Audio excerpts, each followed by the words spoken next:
Naviguant vers le continent asiatique, à l'ouest de la grande île de Luçon, nous sommes survolés à haute altitude par des bombardiers américains. En route certainement vers le Nord-Vietnam, ils vont y déverser leurs bombes. Les traces qu'ils impriment dans le ciel, leur taille et leur grand nombre sont autant d'éléments amenant à conclure que ce sont des B-52 de l'Air Force. 28 novembre 1972.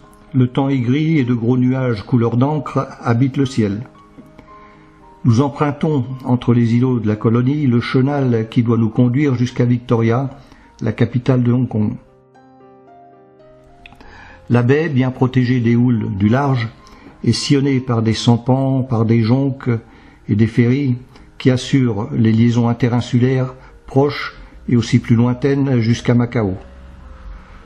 Cargos, minéraliers, pétroliers de toute taille circulent sans difficulté apparente au milieu de ces flottilles disparates.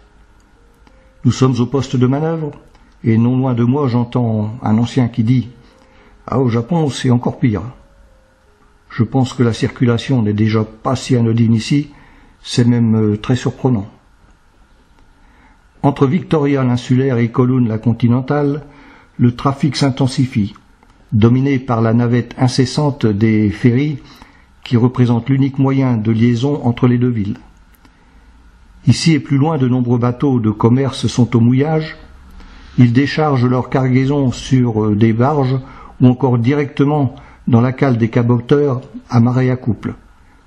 Ils reprendront ensuite la mer sans avoir touché terre.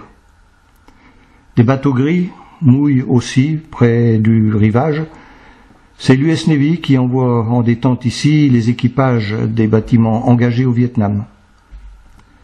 Le pilote nous conduit enfin à notre poste d'amarrage dans l'enceinte d'une base de la Royal Navy.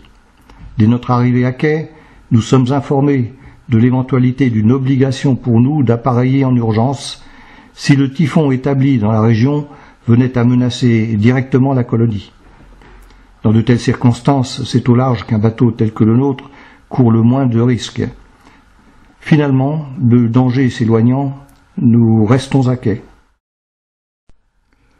Un poste de lavage poussé est organisé. Il faut être irréprochable pour accueillir les visiteurs de marque pendant l'escale. Pour l'heure, c'est le monde des affaires qui circule sur nos ponts et dans nos coursives. Ship Chandler, en quête d'affaires, des affaires à réaliser sur des produits alimentaires détaxés qu'il propose à notre commis aux vivres. Artisans tailleurs, présentant sur catalogue des vêtements à confectionner sur mesure et à livrer à Surtil avant notre départ. Il y a aussi des vendeurs ou courtiers divers comme Edward Lee Chan Kim Lok, un Indochinois implanté à Kowloon après le départ des Français de l'Indochine. Edward Lee, par l'intermédiaire de sa société Edward Service, propose presque tout ce qui peut être acheté. Il a la réputation d'être un homme de confiance si l'on se réfère aux nombreuses recommandations écrites, aux certificats divers, aux témoignages de satisfaction qu'il présente à qui veut les voir. Ces documents émanent essentiellement des postes et des carrés de bâtiments français nous ayant précédés ici, et aussi, il faut bien le dire, d'autorités bien plus crédibles. Édouard, comme nous l'appelons, possède aussi un compte bancaire boulevard des Italiens à Paris, une facilité pour des transactions financières. Le plus étonnant aujourd'hui, ce matin, c'est la présence à bord de jeunes et jolies filles. Jolies malgré leurs accoutrements composés de blouses ou de chemises trop courtes ou trop grandes, de pantalons flottants, de fichus noués autour des cheveux, de sandales aux lanières cassées ou de samaras. Elles vont et viennent en piaillant joyeusement dans la coursive centrale entre la soute à peinture, la cuisine et le pont principal. Ce sont les Suzy Wong. La bande à Suzy, comme nous l'appelons, est embauchée par nos autorités pour exécuter avant la fin de l'escale certains travaux à bord. En si peu de temps, elles ont à charge de lessiver et de repeindre la coque, une partie de la coursive centrale, la cuisine et les locaux attenants. C'est à nos yeux une mission impossible à réaliser, mais ces petits bouts de femmes, débordantes de vitalité et si courageuses, semblent suffisamment armées pour la mener à bien. Le bord doit régler la main-d'œuvre, il fournit peinture, pinceaux et autres produits d'entretien. Il offre en prime des repas à prendre à la cafétéria avec l'équipage, des repas à l'européenne, appréciés moyennement par les Suzy-Wong.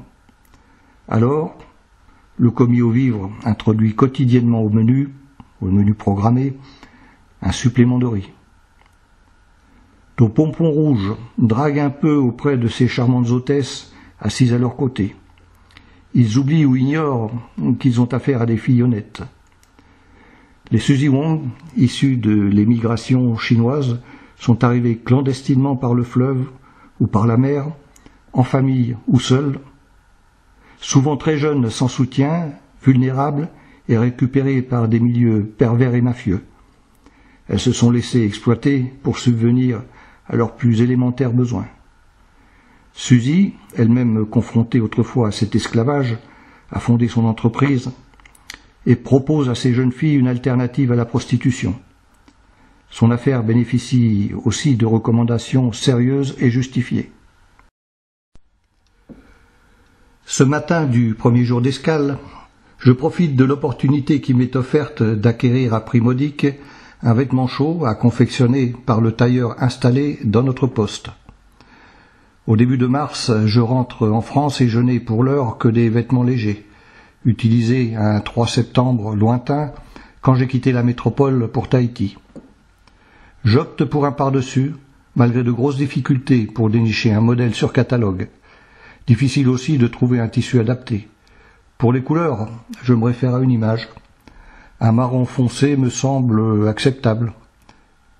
Les manteaux sont rarement demandés sous ces latitudes, ce qui explique des choix plus que limités. Le charnaire met fin avant nous au poste de propreté. Du coup, nous nous alignons sur notre chef de division, ce qui avance aussi la mise à terre des permissionnaires. Je réponds au premier appel, accompagné de 2 copains. D'abord en taxi, nous nous faisons conduire dans les grandes artères, au milieu des buildings, dans le quartier des affaires et au centre moderne de la ville. La tête en l'air, comme s'il n'y avait rien à voir au niveau du sol, je dévisage les façades et les sommets des gratte-ciel. Un sentiment d'écrasement et des douleurs dans la nuque me ramènent au sol, dans une circulation automobile dense et sur des trottoirs grouillants d'individus aux origines diverses. Comme les copains, je pense que c'est là que nous devrions être. C'est donc à pied que la promenade se poursuit, au milieu de la foule, dans le bruit des moteurs et les odeurs d'essence. Les vitrines ici sont belles, mais à peine différentes de celles de nos grandes villes. En quête d'exotisme, nous prenons une direction perpendiculaire vers les contreforts de la colline. Rapidement, le décor change. Les rues sont plus étroites et moins roulantes du fait des embouteillages. Voitures, pousse-pousse, vélos occupent le pavé, et même les piétons, faute de trottoirs assez larges. Au pied des immeubles, parfois lépreux, les boutiques bardées d'enseignes s'alignent presque toutes sans discontinuer. Tout est disponible ici sur des étals surchargés, en extérieur ou en intérieur. Alimentation, vêtements, meubles, boissons, joyaux et souvenirs ne demandent qu'à être achetés. Je découvre des choses étonnantes et très belles, comme par exemple des maquettes de paysages asiatiques sous vitrine finement découpées dans du liège, des estampes en soie richement brodées, importées de la Chine communiste toute proche, des costumes régionaux également brodés, des figurines et autres objets taillés dans le jade, dans l'ivoire d'éléphant ou dans l'ivoire marin. Il y a aussi quelques boules de canton, dites aussi boules de vie. Ces objets généralement taillés dans des défenses d'éléphants sont constitués de plusieurs sphères sculptées, emprisonnées les unes dans les autres, de la plus petite à la plus grande. Une boule authentique n'est cédée qu'à prix d'or et ne s'expose pas n'importe où. Toutes ces merveilles sont chères et les commerçants chinois très durs en affaires. Sur notre parcours citadin, j'observe aussi des commerces inclassables dont l'activité est centrée sur l'argent. Ce ne sont pas, à proprement parler, des agences bancaires, mais on peut y changer des devises ou effectuer, semble-t-il, certaines opérations financières. Ces boutiques de l'argent occupent des locaux souvent exigus et à peine protégés. Elles sont animées par quelques personnels qui manipulent le boulier chinois avec une incroyable dextérité. Que de choses découvertes aujourd'hui, que de tentations. Pourtant, je ramène seulement des cartes postales, des idées de cadeaux et des projets. Comme toujours, au retour d'une première journée d'exploration, chacun à bord fait part de ses observations et expose ses bons tuyaux. Je retiens de ces échanges plusieurs choses à mettre à profit demain. Dès le matin du deuxième jour, je me rends au magasin de la Royal Navy en compagnie du Belge, de Tataillot et de voisins. On y vendrait, à prix raisonnable, beaucoup de choses, nous a-t-on dit. En effet, je fais là l'acquisition de 3 dioramas en liège, dont un grand, cédant à un coup de cœur et sans me soucier de la façon dont je vais rapatrier un bibelot aussi volumineux que fragile. J'achète aussi 8 petits sous-verres au motif champêtre, créés en relief, avec des assemblages d'authentiques plumes d'oiseaux.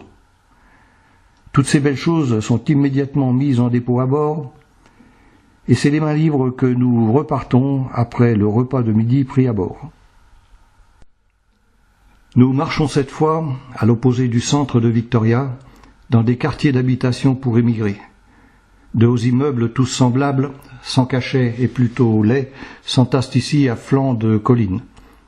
Dans les rues, les commerces sont rares, si l'on exclut les bars, qui à cette heure de l'après-midi sont presque tous déserts. Malgré le peu d'intérêt des lieux, nous enfilons l'une après l'autre les rues, pensant y dénicher quelques curiosités dignes d'intérêt. Déçus et fatigués, nous décidons d'un repli sur Victoria, mais pas avant d'avoir soufflé un peu, par exemple devant une bière bien fraîche. Ce soir, comme prévu, nous prenons le ferry à Victoria et nous allons souper au Trou Normand à Kowloon. Le propriétaire, un authentique normand, offre une carte améliorée, sinon des réductions, aux équipages français qui passent à Hong Kong. Le restaurant est chic, bien fréquenté, et la table est excellente.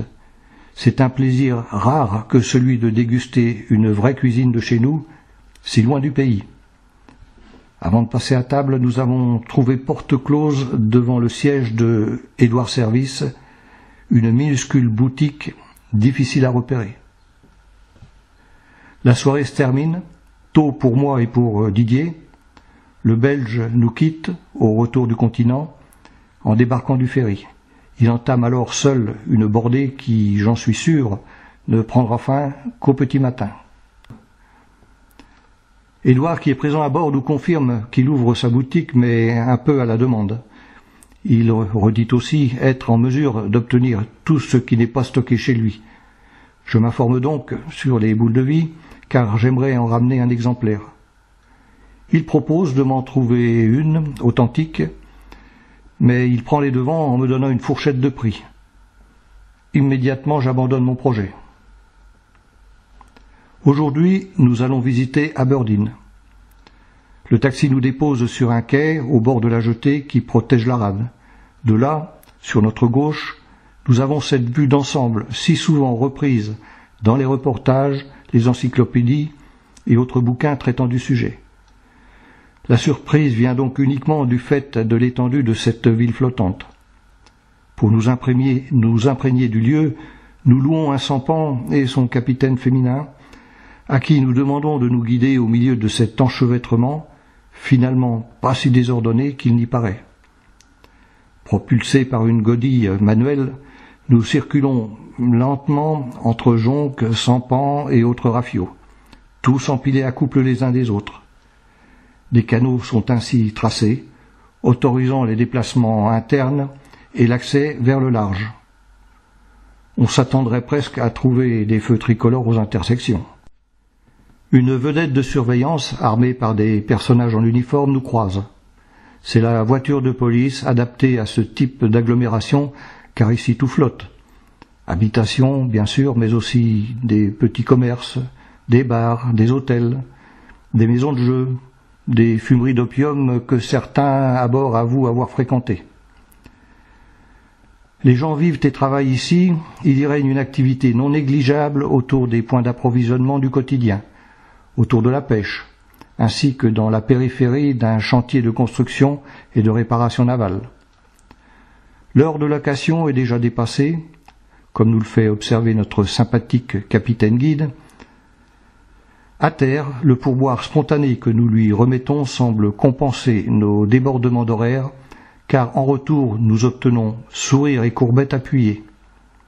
Il nous reste à trouver un taxi pour rentrer à Victoria. Ce n'est qu'après une longue marche dans les rues qui longent la baie que nous dégotons une voiture. Pour mon dernier jour de sortie, Tatayo nous suggère un tour au Jardin du Tigre. D'emblée, je fais sur place une comparaison avec cet ensemble architectural que j'ai visité à Cebu le dernier matin d'escale. L'esprit est le même, à savoir des édifices multiples destinés au culte, au recueillement, à la détente, à la méditation. Ici, cependant, l'espace plus réduit se traduit par une concentration des constructions. Il y a aussi, à ciel ouvert, des représentations picturales de scènes mythologiques qui m'échappent, faute de posséder les rudiments d'une culture asiatique. Les couleurs souvent criardes confèrent un côté décor théâtral à ce site accroché à la colline qui domine la ville. C'est néanmoins un endroit qui mérite quelques heures de visite, ne serait-ce que pour le point de vue qu'il offre sur la baie et le bras de mer entre Victoria et Kowloon. Sachant que je n'en aurai plus l'occasion, je complète après cette visite mes achats de souvenirs avec le peu de devises qu'il me reste. J'avais envie d'un boulier et j'en trouve un vendu avec une notice d'utilisation. Ensuite, pour un prix dérisoire, j'acquiers 2 petits tableaux représentant des paysages réalisés à partir d'éléments de paille de riz assemblés. Je craque aussi pour des timbres gravés de la République populaire de Chine. Ce matin du 3 décembre 1972, où nous devons appareiller, l'équipage est réuni comme d'habitude sur la plage arrière pour un appel général suivi de la cérémonie du lever des couleurs. Le service transmission rend compte alors aux autorités de l'absence d'un homme. Le manquant à l'appel est un quartier-maître radio. J'ai en mémoire les récits des membres de l'équipage de la première campagne du Loudard de Lagrée. Ils faisaient état de plusieurs désertions aux escales de Hong Kong et du Japon. Avons-nous ici affaire à un nouveau cas? Eh bien non, en pleine cérémonie des couleurs, un taxi s'arrête au pied de la coupée, à la hauteur de la plage arrière. Le jeune radio en sort, torse nu, sa chemisette blanche à la main. Il fait de grands signes qui sont des invitations à le rejoindre, lui et aussi le chauffeur qui maintenant est à ses côtés. C'est le patron radio qui donne suite à cette demande. Sur le quai, après une courte concertation à 3, le tac-tac, c'est-à-dire notre patron radio, ce dernier explose. Il pousse son quartier-maître vers la coupée en vociférant. Au passage, il nous est impossible de ne pas remarquer l'énorme dragon inachevé qui décore le dos du retardataire. Le tatouage laisse encore suinter du sang. Toujours poussé par son patron et gratifié de tous les noms d'oiseaux, le tatoué disparaît dans la coursive centrale. Quelques instants plus tard, le patron radio redescend la coupée et donne de l'argent au taxi. Il est évident qu'il règle la course de son quartier-maître. Il nous dit ensuite que, faute de temps, le chef-d'œuvre n'avait pu être achevé et qu'il avait absorbé par avance jusqu'au dernier centime de son support humain. C'est notre médecin qui, pour finir, s'occupe de cette blessure potentiellement dangereuse du fait de sa grande surface d'exposition à l'infection.